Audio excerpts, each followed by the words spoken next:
I am so excited that you guys are joining me today. Thank you so much. I am here with Matt DiBara, and he is a fourth generation Mason. And oh my goodness, let me tell you, their company has been in business for over 100 years. Imagine all the years of all the wisdom drifting down into Matt, who's now the owner of DiBara Masonry. And I've got him on the show today. So today we're going to be talking about the stuff that Matt is really aware of, which is going to be all the extra pavers and paver stones, and if you have extra debris, and how we clean up the dust and all the stuff that everybody asks. And we're like, oh my gosh, what do we do with all this stuff? And oddly enough, a lot of people don't do anything with it because they don't know what to do. So Matt is here today, and I'm super excited. So please help me welcome Matt DiBara. Hey, Matt. Thank you so much for having me. This is going to be a blast. I'm really looking forward to it. How does technology and modern equipment help us clean up some of the debris from the projects that we've started? Gosh, we've come a long way. A lot of the stuff I started with, it was like elbow grease, right? My dad was like, just try harder. Like, I'm going to ruin what's underneath there. He's like, well, there's nothing we can do.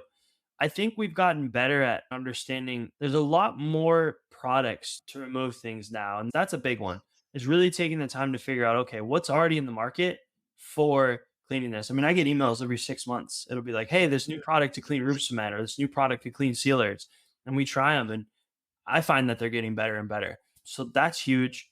And then also there's a lot with the steam as a technology, like high heat, I'm finding is a lot better than it used to be. Like controlled pressure steam cleaning is really neat. We've gotten a lot better with power washers and the different nozzles and the oscillating power washer heads that don't damage the surface quite as much. So I think products and the tools definitely have become better, specifically the chemical compounds that can remove stains without being so environmentally harsh.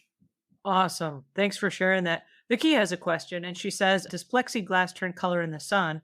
I want to apply something out on my front porch and the floor is getting ruined. What advice do you have for Vicky? Yeah.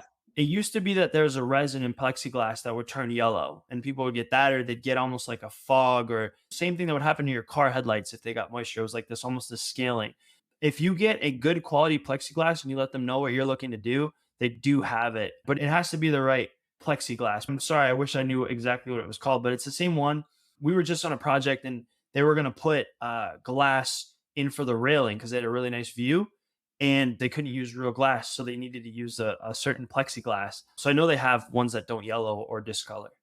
And I think what you said a minute ago about technology has changed. I know that there are a lot of things, even like window tinting, where I know in a lot of the homes that we go into, especially like new homes, there will be a need for window tinting so that it doesn't discolor like the hardwood floors or the hard surface flooring. And it's just little tiny things that sometimes you don't think about. But if you will try to forecast, like, hey, if I'm going to sell my house in 5 years from now, wouldn't it be nice if the hardwood floors didn't have to be replaced because they faded so much that they don't match the rest of the house or something? Little tiny things like that. Well, this has been so informative. Thank you so much. I've learned so much, and this is just really awesome. I'm going to leave links in the show notes as well where you can find Matt. And then if he has anything later on that he wants to add to this, or if he wants to drop back by and answer your questions, you guys will have a direct link to him there. Thanks again so much, Matt. I appreciate you guys joining in today. This was fun. Thank you, Angela.